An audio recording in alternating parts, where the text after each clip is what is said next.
Good morning, everyone. Buenos dias.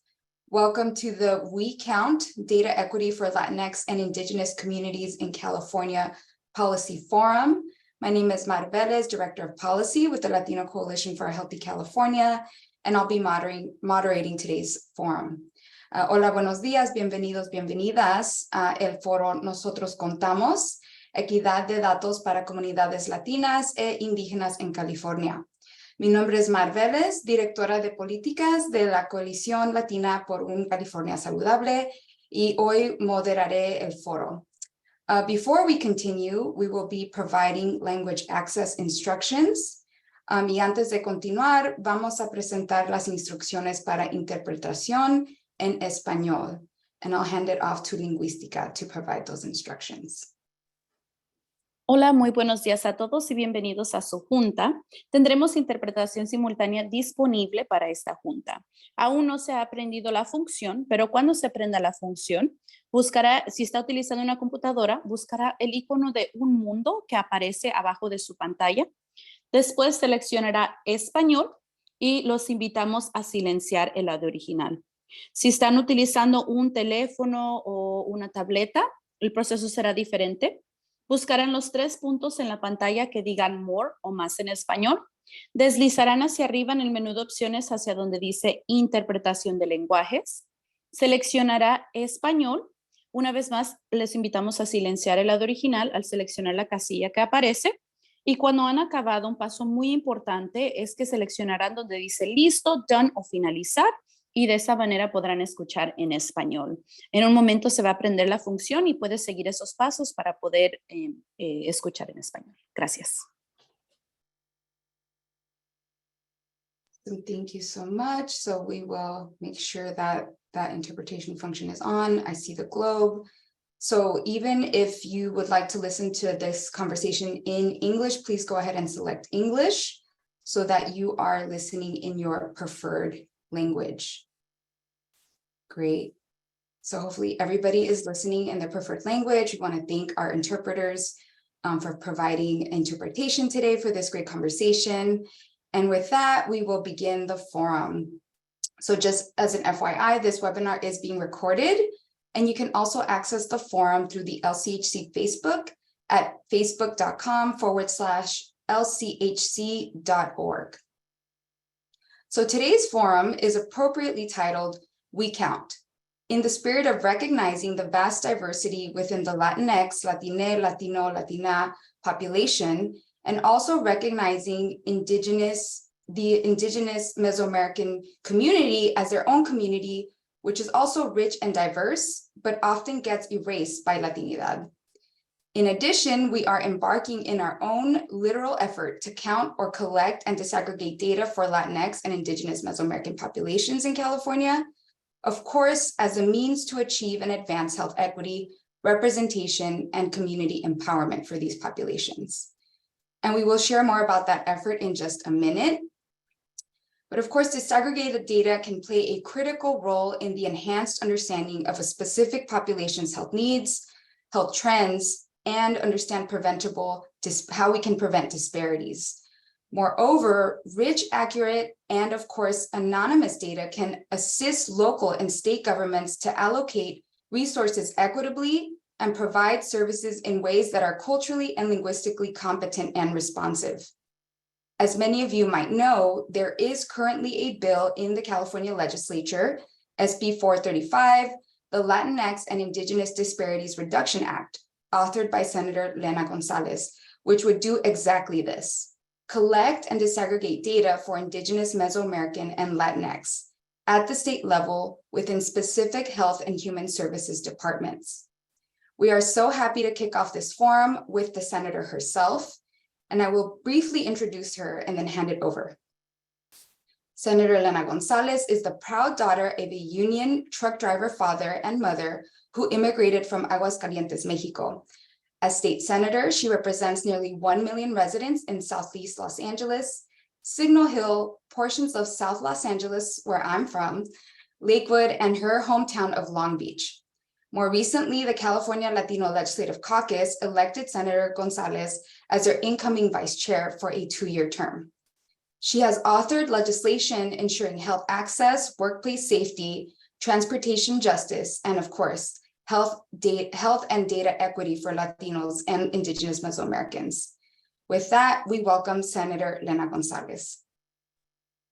Thank you, everybody. Good morning. Buenos días a todos. I want to say thank you so much to Mar and the whole team, of course, that have really brought this incredible bill forward. It's one of my favorite bills this year, SB 435, which basically says exactly what Mar said. It's disaggregating Latino health data. We need to know that Latinos are not a monolith. We are so many different types of Latinos, indigenous. I have a family that is both Mexican and Salvadorian. So for me, especially knowing that many of the communities that I represent need to ensure that they have the right data and that the state is actually doing everything that we say we're going to do and interpreting that data, but also disaggregating it for the best health outcomes. So I want to thank LCHC, MICOP, Cielo, CBDIO, and all of the supporters that have come forward. Some of them came up from, far distances across the state of California to support this bill, and I'm very, very grateful for that. We know, especially as being the Latino caucus vice chair, that it's really important that we also lift this up in our Latino caucus. Latino caucus now has about 35 members, 3 constitutional officers. So we have a big presence here in the legislature. This bill is a priority of ours as well, to make sure that, again, Latinos are not just being looked at with one lens, that we're looked at in a variety of different lenses, but we also get the best outcomes for our health with this data. We also know too that there's 560 languages and dialects Indigenous Mesoamericans speak. We also know that Puerto Ricans, I learned this, have a higher prevalence of asthma than other Latinos. And so we know that this data is out there. We just need to do more with it. So again, I want to thank you all for coming together. We're going to get this to the finish line. The next stop is to make sure that we get this out of the committee next week, and ensuring that it also sees the light of day in the assembly floor, and that we get it passed through the assembly and ultimately get it signed by the governor. And when it gets signed by the governor, we want to make sure everybody comes up and shares in this victory. So again, thank you so much. We're going to achieve this through all of this collaboration and work. And I thank everybody for doing this really valuable work. Thank you so much. Thank you, Senator Lena Gonzalez, for your leadership and for carrying this bill. We're with you, and thank you so much for leading this cause. Thank you, Mar. Thank you, everybody. Have a good one. You too. Now, without further ado, I want to turn it over to our incredible panel. I also want to invite everyone to introduce themselves in the chat. Please let us know your name, your organization, where you're tuning in from. We want to know who's in the virtual room. And then please also include any questions you might have in the Q&A function, and we will try to get to those in the Q&A portion at the end of the conversation. So with that, I want to introduce our panelists. We have today Andrew Lee, California Policy Manager for the Southeast Asia Resource Action Center, or CIRAC. We also have Arsenio Lopez, Executive Director of the Mixteco Indígena Community Organizing Project, or MICOP. We also have Eulogio Espinosa, Interpreting Coordinator with the Centro Binacional para el Desarrollo Indígena Oaxaqueño, CBDIO. We also have Dr. Cecia Aquino, Executive Director with the Latino Coalition for a Healthy California. And then finally, we also have Rocio Perez, Graduate Research Fellow with the UCLA Latino Policy and Politics Institute. So I want to welcome every single one of you for joining this conversation, which will be, of course, powerful and engaging to discuss more around data equity and disaggregation. So first, we want to start with the work that laid the groundwork for SB 435, the 2016 landmark legislation, AB 1726, authored by now Attorney General Rob Bonta, that was signed into law in 2016, was a groundbreaking piece of legislation that mandated that the California Department of Public Health collect and disaggregate data for the AAPI community. And it's been such a pleasure to work with CIRAC, and I now want to turn it over to Andrew. And Andrew, can you tell us what the impetus was for AB 1726? Why is the issue of data disaggregation so important for the AAPI community when it comes to health and/or other issues? Hi, good morning, everyone. I'm Andrew, the California Policy Manager at CRAC, Southeast Asia Resource Action Center. It's so lovely to be with so many other data equity champions this morning. And I'd love to speak more about AB 1726 and CRAC's motivation for making data equity and data disaggregation one of our core issues. CRAC is a national civil rights organization representing Southeast Asian Americans, the largest refugee community ever resettled in the States, diverse communities from Laos, Cambodia, and Vietnam.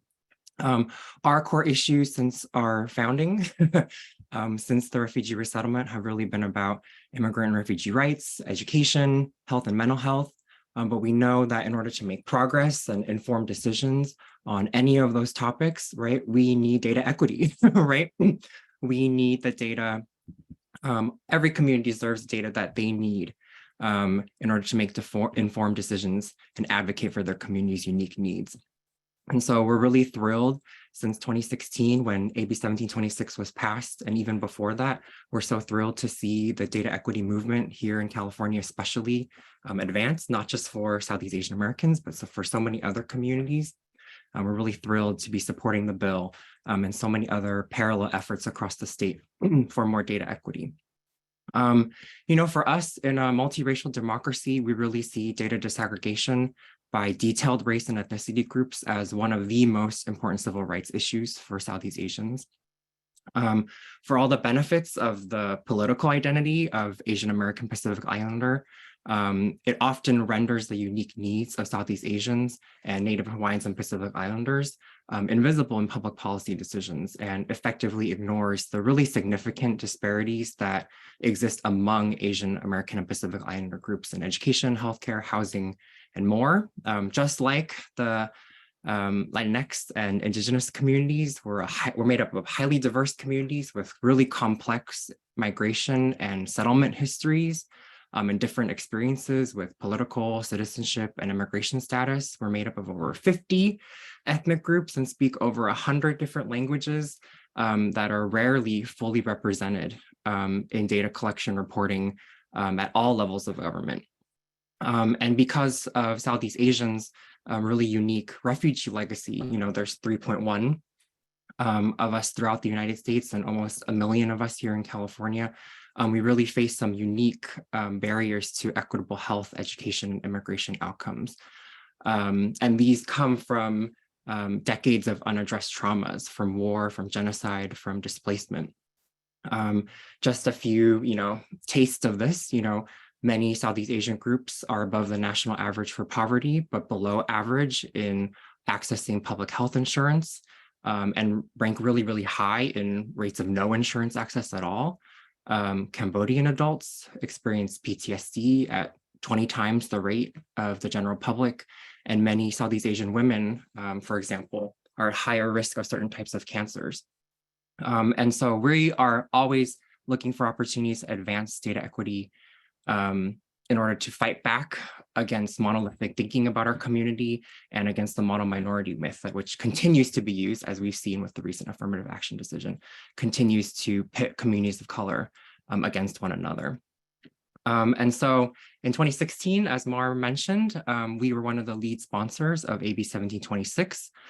It was a true community effort, really want to highlight EPIC, Empowering Pacific Islander Communities, the API Health Forum, CPAN, and over 50 community orgs who really shepherded this bill. It's just, in brief, it's mandated CDPH to collect and release disaggregated data for 10 additional of the smaller API subgroups to state code. The data covered includes some chronic and communicable disease rates, health insurance coverage rates, birth and death rates, including causes. And the impetus for the bill is really building upon previous efforts and bills mandating that all state agencies use separate categories for API groups, and for some agencies to use an expanded list of groups. And 1726 was really building upon multiple attempts, many of which were carried by community groups here and some of our API Legislative Caucus champions, multiple attempts dating back to the 2000s for health data for disaggregated health data and disaggregated higher education health data. And some of those attempts were either withdrawn or vetoed. And so in 2016, we were really thrilled to be able to get public health data, public health disaggregation over the finish line, but we know we're not done. And so that's why we're, again, so thrilled to be supporting this bill. And I think really thrilled because one of the lessons learned from 1726 was, I think we were really missing an intersectional and cross-racial lens, right? Data equity is for all of us. And we are really looking for ways that we can push all these parallel efforts in an integrated way together. And the last thing I'll say before my time is up is now CRAC and so many of our partners are working on AB 1726 implementation work. The bill's been in effect for almost a year, and we've learned a lot in that year and are really looking forward to working with all of you once this bill passes to work together on making sure that the data that we need is truly made a reality for everybody. Thank you. Thank you so much, Andrew, and just want to again applaud you all. You are literally the blueprint at this point, and we're here to support, you know, the implementation phase as well. We're learning from you all, and so just want to thank you for all the work.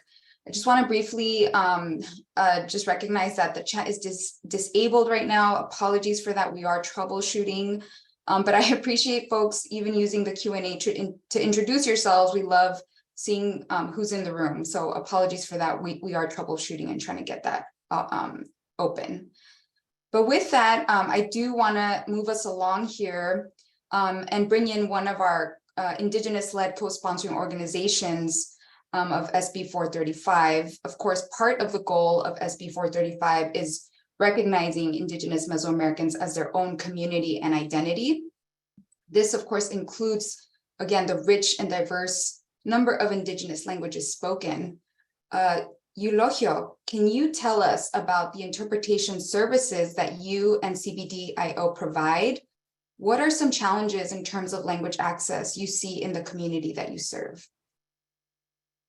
Yes, hello, good morning, everyone. And I'm Eulogio Espinosa from CBDIO as the interpreter coordinator. And that's a great question. And well, the Indigenous interpreting services and the interpreters themselves and the service for our community has come a long way. It's very different from 10 years ago, from when I started on this journey of becoming an Indigenous interpreter, where there were many places and facilities that were maybe not interested or maybe kind of didn't see the need for it, even though our community were in those cities or those regions. But due to the fact that we are often, there's often an assumption that because we come from these Latino American countries, that we all speak Spanish, and which for the majority part, yes, it is, but also we do have our own Indigenous language. Oaxaca alone has 16 different Indigenous language.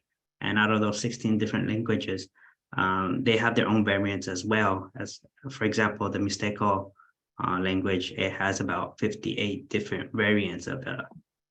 And out of those 58, it's really hard to sort of categorize them in one language, just to call them Mixteco, all of them.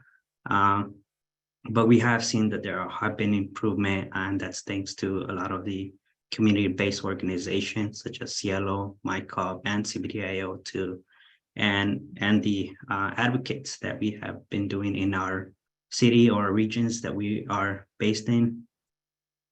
And we know that our community, when they don't speak Spanish, or they speak Spanish very little, and they don't get provided with the Indigenous interpreters, it can create a lot more problems down the road. They may not be able to understand much of what's going on with their health, or maybe in a legal case as well, or especially when it comes to their children, so where they don't understand what the problem of their children is, or doctors not being able to communicate well with the parents, and there could be a lot of misunderstanding too. And we know that our interpreting service does work and does bridge that gap between our indigenous community and the providers.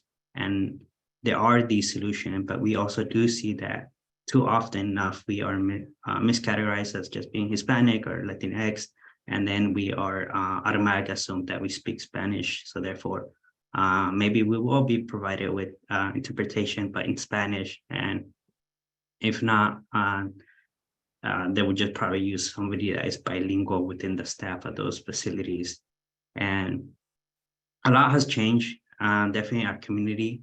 There are some regions and cities of where they prefer to go certain locations because they know that there's a Mixteco interpreter there or a Tiki interpreter there, and they travel a bit farther just to go to those facilities because they know they'll be attended in those language. And those are the lucky ones, but there are other regions of where these data are not collected and we don't know anything about it either, or we don't know our communities are there unless there's some kind of a very severe case of where it's either someone's health is in the already in a severe case, or maybe they got into a legal situation because of it. And that's the only reasons why we usually find out, but it happens really late. And having access to data and having more preparation or the knowledge of knowing where our community is and figuring out what we can do and maybe what language they need and how we can help the facilities or these other providers, that would definitely help our community in the long run. Thank you, Eulogio, for all of that. And I just have a quick follow-up question. So, you mentioned that there are several different variants just within one indigenous language. You mentioned Zapoteco. Can you share with us maybe one of the most requested languages? What's the process that somebody has to go through to get interpretation services from you all? Yes, the Mixteco language is, I think it's one of the most requested one from us. And out of those 58 variants, we, at least from what the data we have, we know in the San Joaquin Valley and the Monterey County, we know there's about 15 of these languages, and two of the most common one is Mixteco from Guerrero, the state of Guerrero, not Oaxaca. And then we have the San Martin Peras in Monterey County, which is one of the most requested variant of the language that we have. And the process for us is, well, once we have set up the contract and the agreement, it's usually they call to make the appointment, and then we're able to schedule that appointment. If the information we request is knowing the name of the hometown of the person or the patient, such as, for example, if they are from San Juan Piñas, Huitzlahuaca, Oaxaca, or San Martin Peras, Huitzlahuaca, Oaxaca, then we are able to find or match them with the appropriate Mixteco interpreter, and then we schedule them within 24 hours or so. We also do deal with emergency too, like last minute calls in emergency situation.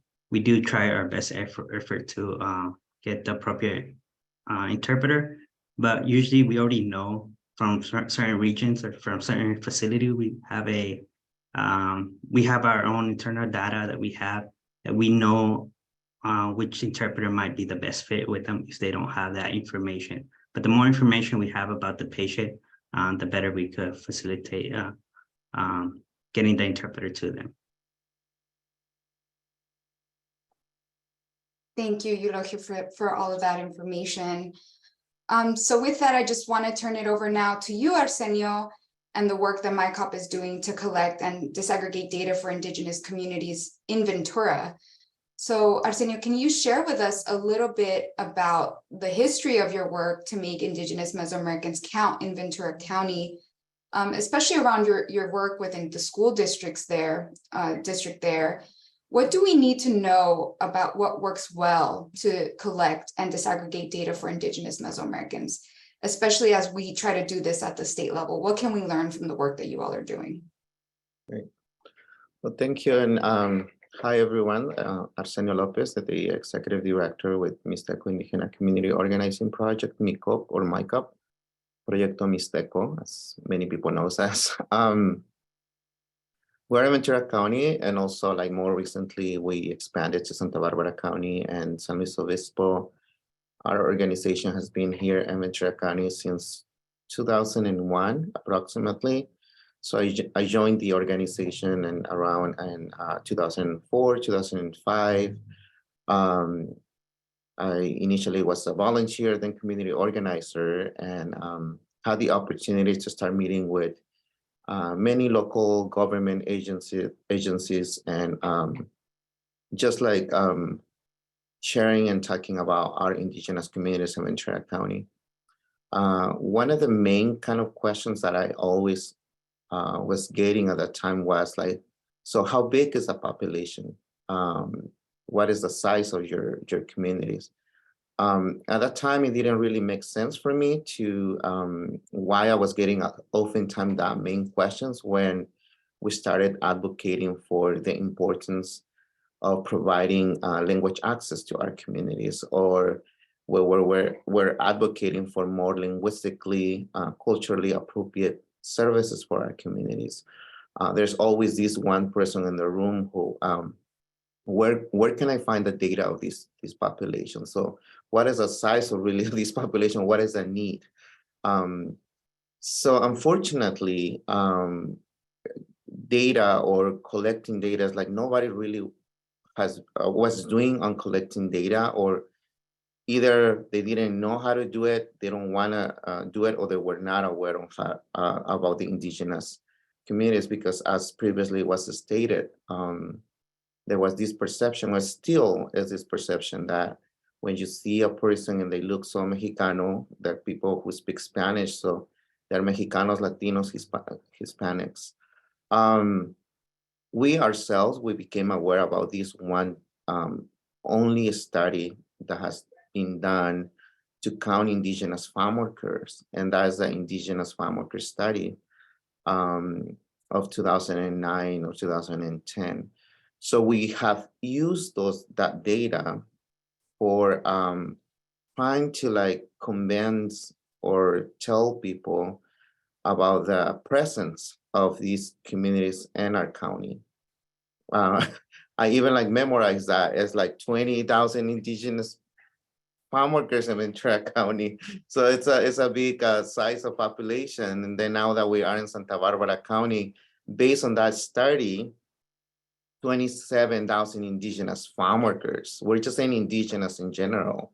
We're not only saying Mixtecos, and there's like people who interpret it on their own way. So they're thinking about Mixtecos be the only population, but when they're saying indigenous people in that from that study by itself, they're talking about not only Mixtecos, but Zapotecos and Waves and Triqui communities and others from different parts of Mexico, because in Mexico we have about 68 indigenous languages.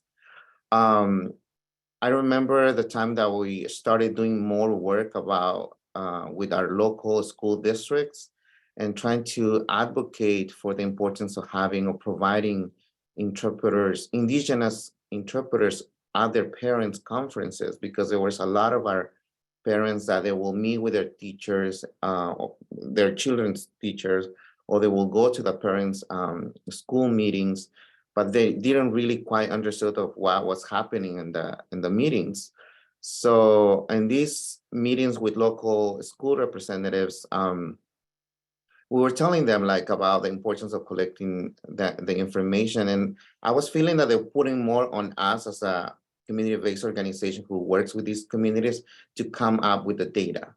So we started the conversation, and through to make this the long story short, we questioned it about why they're not asking intentionally the questions on their intakes forms.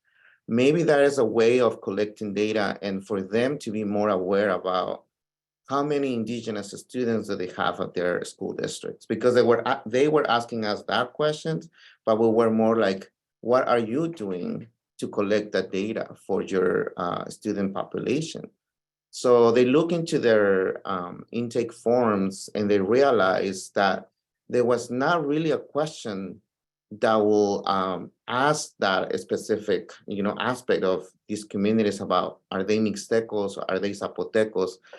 Instead, it was just like the question about Hispanic or Latino, right? And a lot of our parents just checked the box. I'm Hispanic, I'm Latinos, and we were trapped under that category as Latino Hispanics. So after kind of multiple meetings and efforts back and forth, there's one particular school district, and I would just name it Rio School District in Ventura County, who agreed to the modification on their intake form, and they started under the SAP category of Latino, Hispanic, they put Mexican, and then they put the word Mixtecos. They were thinking about putting Indigenous, but we also said, well, if you just ask Indigenous, we also have these other challenges of self-identification. And that's a whole other area of going. A lot of people, we the Indigenous people, we have gone through discrimination experience. So a lot of our kids have been suffering bullying in schools for speaking their Indigenous languages. So they don't really want to identify as, Indigenous people. Or schools were not prepared to provide materials in Indigenous languages. So parents, it's easier for them to just check the box of Spanish language so they can get at least the materials, homework materials in Spanish. So there is that challenge, right, of just like, what Indigenous communities are you from? So we ask the school district to be more intentional and say, when they're doing the intakes, like, are you from Mexico? What part of Mexico? Do you speak an Indigenous language? What is that language that you speak? Is that Zapoteco? Is that Mixteco? And that's how they start capturing the data. The interesting, result of that is that even the schools didn't realize about the big presence of Indigenous students at their classrooms. They were thinking first it was just 4 or 5 students, but later they were talking about like 20 students or 30 students. There's like, after all these years, as Eulogio said, things has changed a little bit more. Schools now became more aware that they're not talking about just 20, 25 Indigenous students, probably like a couple hundred students at school districts. These students, these parents that have not been provided for years, the language access, right? And that's why I think this work is so important, so crucial. So I think the only thing I will leave with everyone's here today is, when we ask ourselves, what can we do to make or to change this? Well, let's look internally, what are we doing? How are we doing things, right? How I'm asking or collecting this information, what kind of forms I'm using when I'm working with these individuals or these cases, and if this form has those questions to really capture that information of what languages these individuals are speaking. I read some comments about dialects. I will say that all languages have dialect. English has dialect. Spanish has dialect. Those are like the variants, the tones of how a person from Texas speaks English and the person from California speaks. That's a dialect of that language. Our language is an indigenous language by itself, is a unique language, is a lenguaje, un idioma, and our languages has different dialects. Just for an example, the Mixteco language has 100 different dialects at least. So the other recommendation we're providing to those that they want to really understand the diversity of our communities is, as the country, as the name of the state, name of the town. Are they from Oaxaca? Then what is the name of your town? Because with that will determine what variant of that language that individual of those parents are speaking. And that will be really important information for the schools to know, or for any other government agencies or anyone who's serving or providing services to indigenous communities. Understanding like what is the bigger communities or the most bigger, communities that who speak what variant is the majority. So I'll just leave there and hopefully will be more questions later. Yes, thank you so much, Arsenio. I just want to touch on a little bit about what you shared, the power of what even just seeing, your identity on a piece of paper can do. The fact that our children are feeling isolated, feeling like they can't really be themselves, they can't own who they are because of this invisibilization that happens when we're not recognizing the totality of your community, right? And so I think, everything that we're trying to do here with SB 435, with the work that Andrew shared about, it really is about, visibilizing these communities, providing those resources, providing dignity to these communities that they wholeheartedly deserve and have a right to. So thank you so much, Arsenio. With that, I do want to turn it over to Dr. Ceci Aquino. Tell us about SB 435. What will this bill do?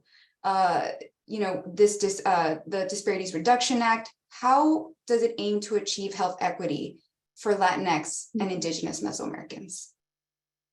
Yeah, happy to share more. Muy buenos días, and thank you all for joining us. This is such a rich conversation and so timely. So let me start at the beginning. This bill came to life because of a partnership with all of our community members from Indigenous communities, CBDIO, Cielo, MICOP, really working together with LCHC to seek justice for our communities.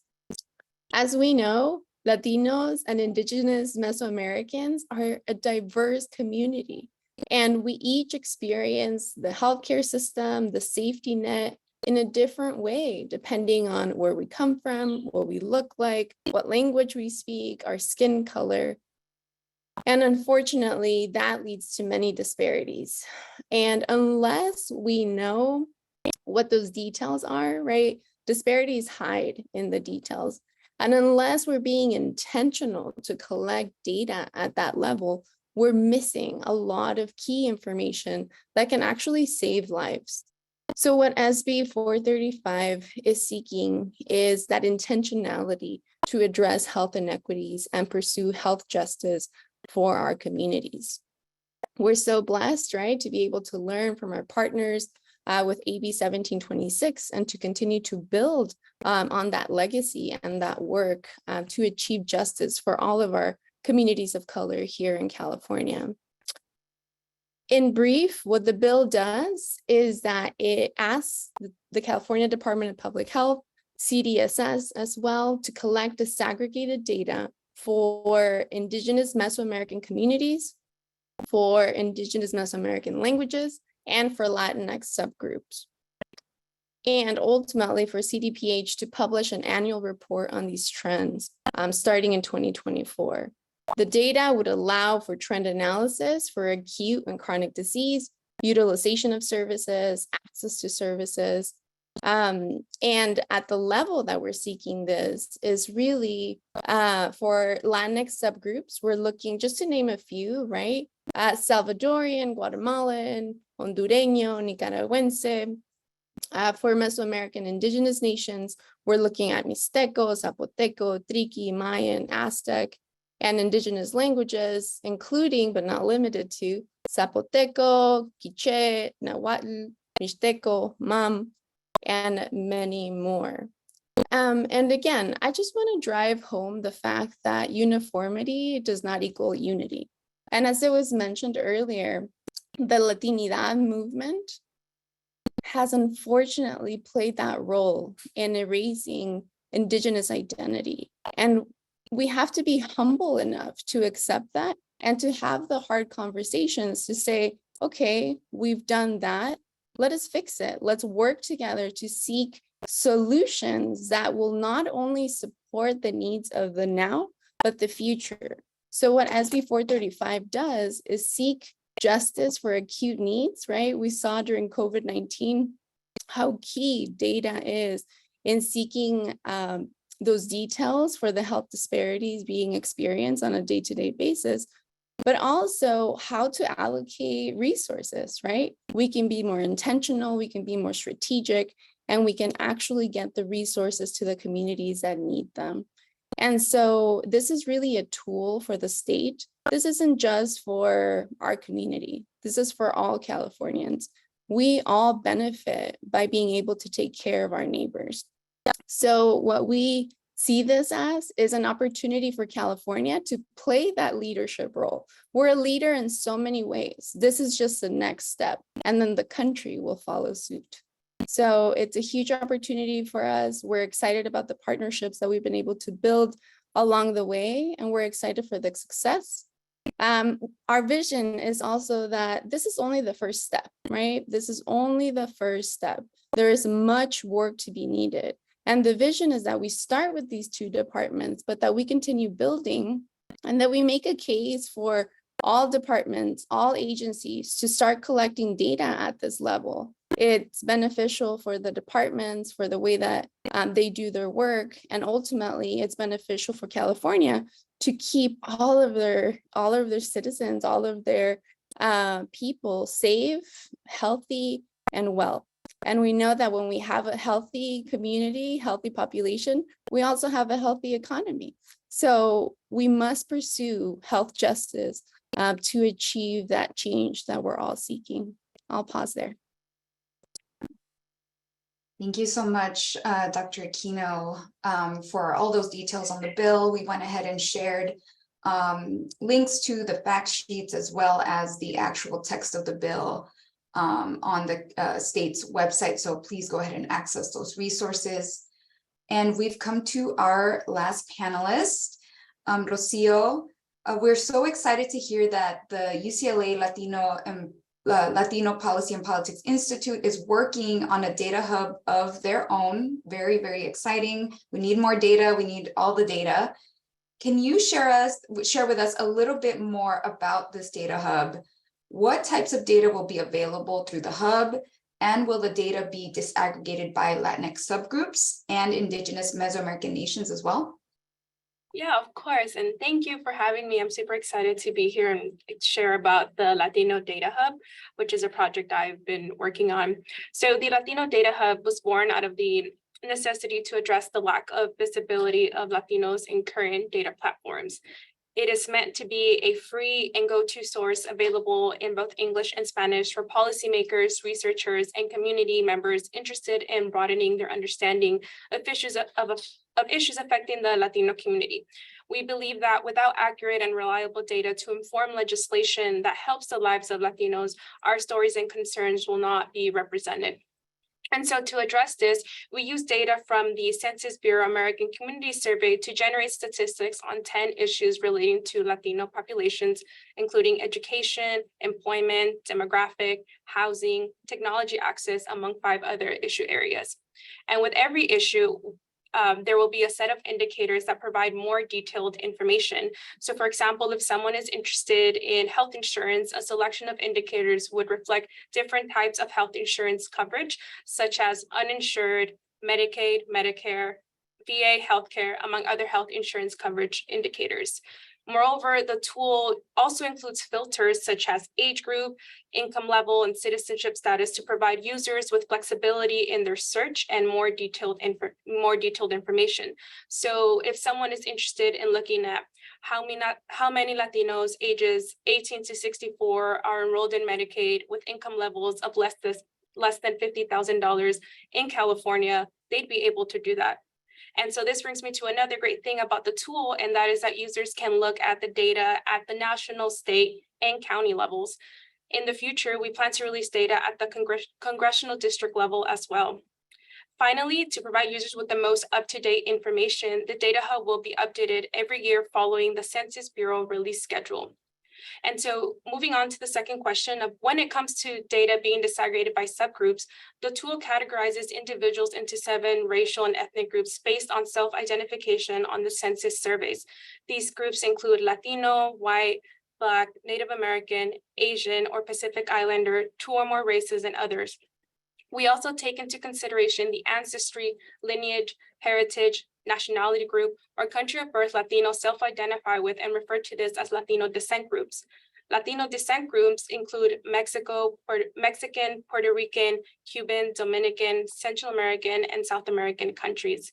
We also plan to bring attention to the intersection between Latino and race by uplifting 2 Latinx subgroups, including Native American Latinos and Afro-Latinos.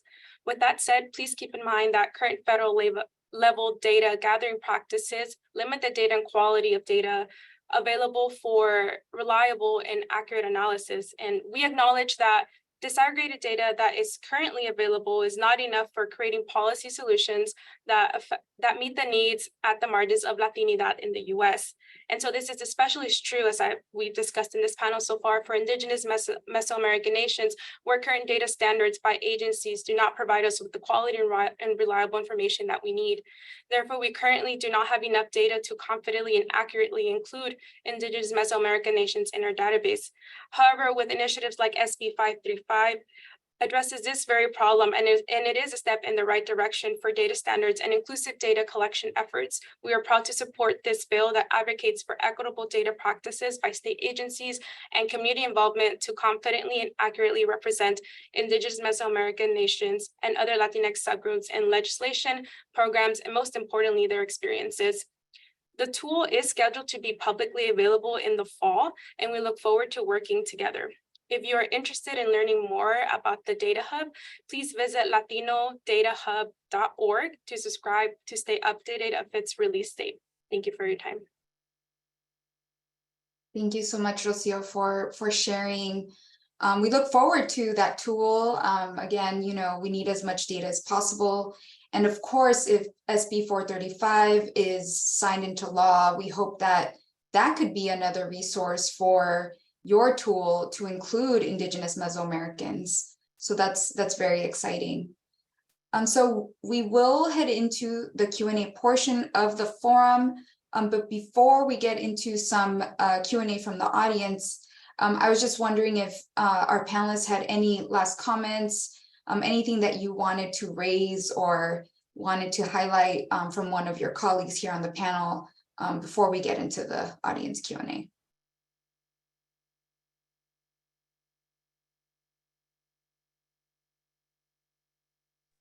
I just want to commend all the hard work that's being led by our community members, all the work that MICOP, CBDIO, Cielo are doing out of self-advocacy, right? Because the state is not providing the support and the systems that are needed to fully protect Indigenous communities. And so it's beyond time, right, to make this happen. And I just want to say thank you for your partnership, everyone who's in this panel today, everyone that's joining us on the webinar.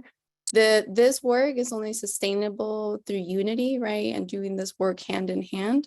And like Andrew mentioned, our communities of color have always been pitted against each other. And it's time that we walk away from that. We're stronger together and we will succeed and rise above when it comes to health justice by grabbing onto each other, supporting each other, and ensuring that all of us are safe. Thank you, Cecia. All right, unless there are any other comments, I can go ahead and look to the Q&A. I see a question here. What do you think is the biggest challenge in terms of getting SB 435 passed in the legislature and signed into law? What can Californians do to support this measure? And Cecia, I will hand it over to you, and then if folks have any other comments. Yeah, happy to jump in. So, for us, one of the biggest challenges has been the bottom line cost. And given our budget cycle this year, we've had to be cognizant of that. We've been working very close with departments, having conversations about what would be needed in terms of that initial cost to make the systems changes that would allow for this data disaggregation. And I'll say this, we started the bill with about 5 different departments. That was our vision, our goal, right? But through these conversations, we've had to remain flexible. These decisions have been reached through multiple conversations with our partners to limit the number this year to 2, and that is how we arrived at the Department of Public Health and the Department of Social Services. But again, we do see this as a first step, and we do hope for more. What can we all do, and how can you all support? The bill will be heard in committee next week on the 11th. The call lines will actually be open, so if you can call in to support, you will see information on how to call in, how to submit a letter of support, etc., on our social media channels. So please follow us, follow along there, and more information to come on how you can plug in. But your voice is so necessary in this movement. Thank you, Cecilia. Would anyone else like to jump in here? What can we do to support SB 435? I actually do have a quick question, and actually for Andrew, as you all sort of, been through this process in terms of, what are the biggest hurdles in terms of passing legislation. I don't know if you have any sort of insights that you could share around how you all actually got a bill finally signed into law, and maybe any sort of guidance that you can offer us as we move through this process. Sure. Well, to echo Dr. Aquino, I think we, in the progression of AB 1726, also had to remain flexible and continue to look at data equity, not as just one bill for just one group of communities, but as multiple bites of the apple, right? We're going to keep coming back for more. And so AB 1726 also started with requirements for more departments to disaggregate data, but we ended up with California Department of Public Health. So I think, that flexibility is really, really key, and continuing to have conversations and to think about this movement as we're going to advance the ball. We're going to move the ball forward with every effort. And how are we going to set ourselves up for the next effort together, right? I think, obviously our cases are similar, but definitely specific in different ways. I think you all have definitely, taken some of the biggest lessons from our experience, which is that, doing the groundwork, building the relationships and the rapport and the buy-in among inside of the community, building that support among the really, really diverse AAPI community was really, really important for us. I think there are tons of lessons to be learned about the different interests, how to bring people together inside of a diverse community together, and really demonstrating to everybody the benefits that the benefits that exist for all of us. And so that flexibility and that inter-community support, I think, were really, really key for getting 1726 across the line. Absolutely. Thank you. Thank you so much, Andrew. I'm going to take that one back with me, keeping sort of folks informed and united, but also in a way that acknowledges, everyone's sort of experience. It's okay. We need to be honest, as Dr. Kino said, about the ways that, sometimes Latinidad has hurt Indigenous communities. And we need to be able to talk about that and support our Indigenous folks, family, community, etc. So thank you so much, Andrew. This next question, I want to direct it to Eulogio and to Arsenio. So we did get a question around accessing healthcare materials such as Medi-Cal enrollment flyers. Where can folks find accessible documents in Indigenous languages for their community members, for their families? What is a resource that you all can share with us? Okay. Well, first of all, the Indigenous language they are spoken language, meaning there isn't a formal way of writing it.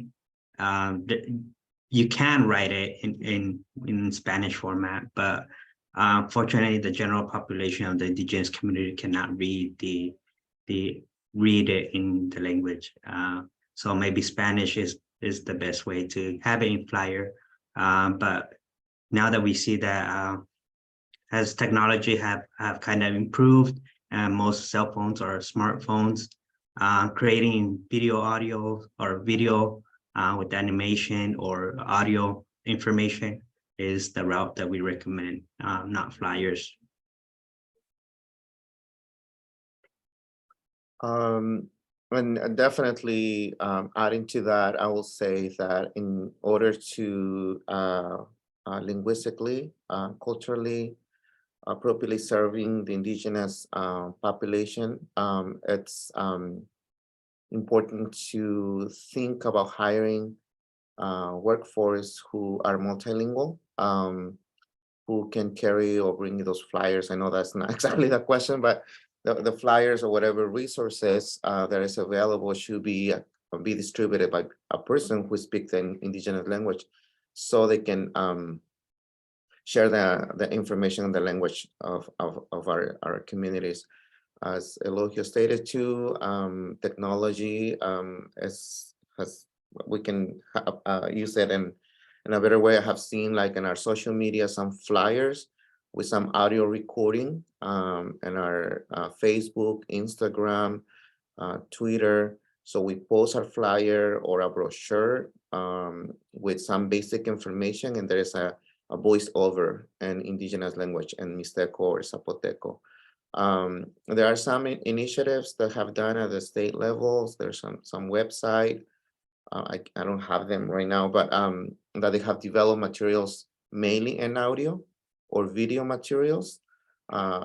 So that's the best way to go when it comes down to, like, do outreach on particular information or topic. It's using audiovisual materials for our communities, and definitely hiring individuals who speak the indigenous language is crucial. Yes, absolutely. Thank you so much, Arsenio, for that.